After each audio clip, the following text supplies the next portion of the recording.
The millennial clash between science and religion, which is one of the more distinct and problematic features of modern society, was often ranked high by eminent scholars of history like Oswald Spengler and Will Durant, among the various factors behind what they identified as the decline of civilization. In the first volume of The Story of Civilization, Durant makes an observation which I think sums up the contemporary attitude that we recognize as science versus religion. Religion begins by offering magical aid to harnessed and bewildered men, he says. It culminates by giving to people that unity of morals and belief, which seems so favorable to statesmanship and art. It ends by fighting suicidally in the lost cause of the past, for as knowledge grows or alters continually, it clashes with mythology and theology, which change with geological leisureliness. Priestly control of arts and letters is then felt as a galling shackle or hateful barrier.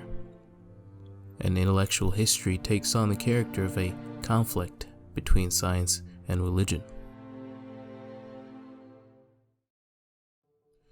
Intellectual efforts at making sense of this dichotomy are numerous, and various strains of it are seen confronted, with little luck, in other spheres of academia, namely sociology and international relations, and the scholarly and even popular consensus seems adamant at interpreting the relation between science and religion as one of conflict.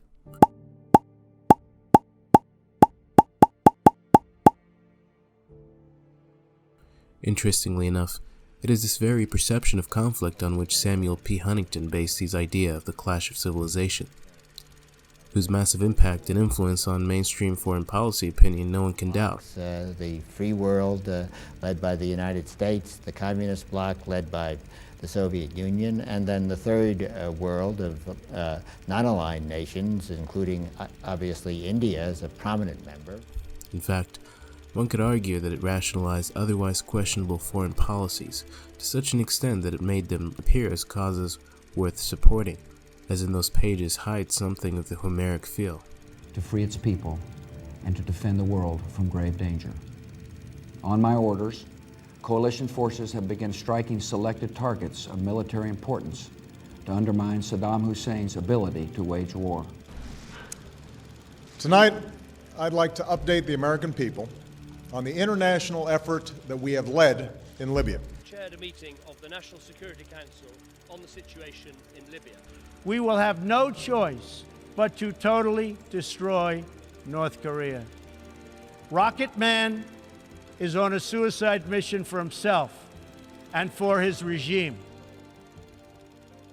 Historian Arnold J. Toynbee flirts with the idea in Civilization on Trial, but unlike the former, takes a uniquely Jungian approach to it by introducing archetypes, the Herodian and the Zealot, which, though not explicitly, correspond to our figures of the scientist and the religious man.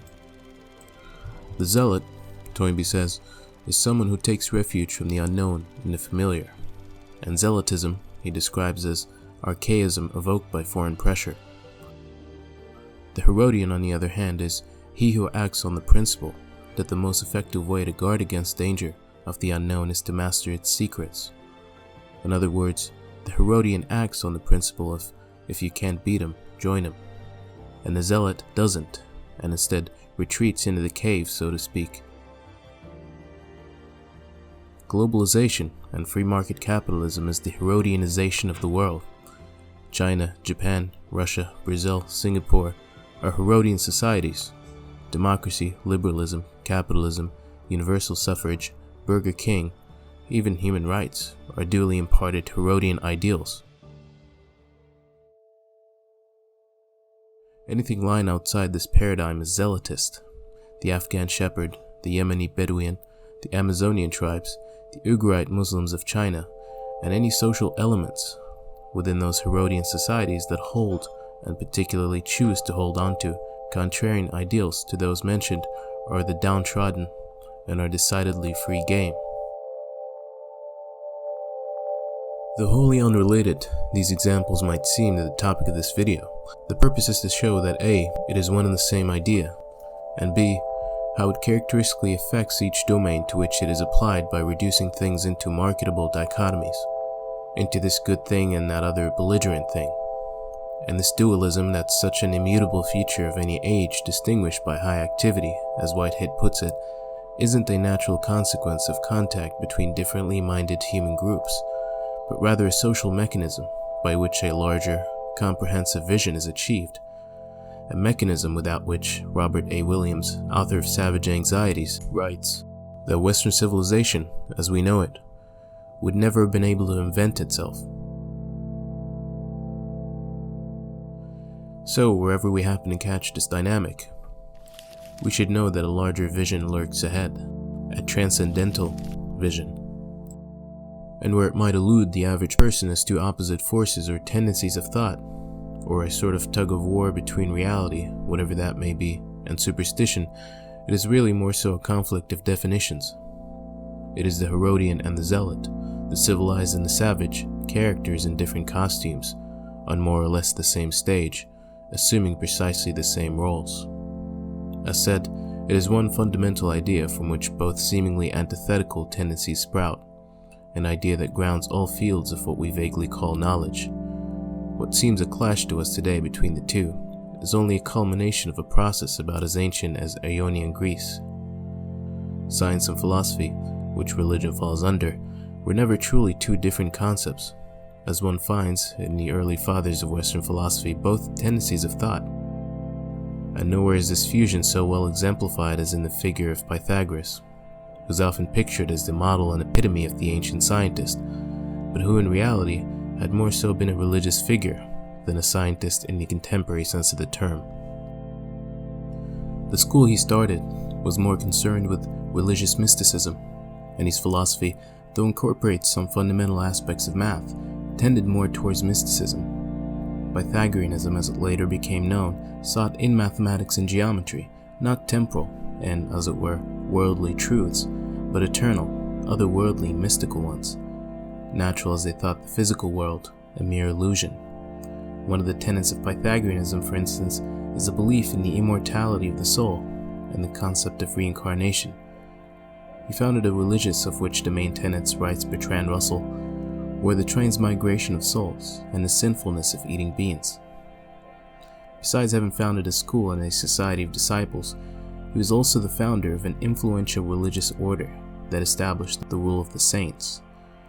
He considered himself a sort of demigod, and who appears to have said, "There are men and gods and beings like Pythagoras," a claim that's comparably more bashful than that of Empedocles, who declared himself outright an immortal god amongst men, and who, to prove his immortality, committed suicide by leaping into the stratovolcano of Mount Etna in Sicily. Intellectual historian Francis Cornford further emphasizes the religious character of Pythagoras, saying, "The school of Pythagoras represents the main current of that mystical tradition, which we have set in contrast with the scientific tendency." He describes Pythagoreanism as a movement of reform within the Orphic tradition, and the Orphic tradition as a movement of reform in the worship of Dionysus, the drunken god of fertility in Greek mythology. In his chapter on Pythagoras, Bertrand Russell writes, "The opposition of the rational and the mystical, which runs all through history, first appears amongst the Greeks as an opposition between the Olympic gods and those other less civilized gods, who had more affinity with the primitive beliefs dealt with by anthropologists. In this division, Pythagoras was on the side of mysticism, though his mysticism was of an intellectual sort."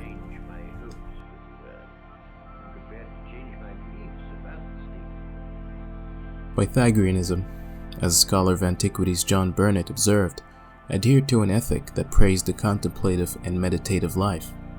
Mankind is pictured as strangers in this world, bypassers, and the physical body is a mere tomb of the soul. Society is analogous to an Olympic game, in which are three classes of people: the lowest, those who buy and sell; the next up, those that compete; and the highest, those that simply spectate. Science, in the Pythagorean sense, is a disinterested tool that helps take our minds away from the prism of the physical to the beyond, our native habitat. And a true philosopher is he who has effectively released himself from the wheel of birth and detached himself from the world and its deceptive veneer. Readers of Plato will find in Pythagoras numerous parallels. Plato, after all, was inspired by the Eleatic school of Xenophanes, Parmenides, and Empedocles, which was, as Cornford wrote, an offshoot of Pythagoreanism. Considered in this true sense, and placed in a more comprehensive historical context, the founders and fathers of Western philosophy, from which sprung the scientific tradition, are essentially, in the binary language of science and religion, religious rather than scientific figures.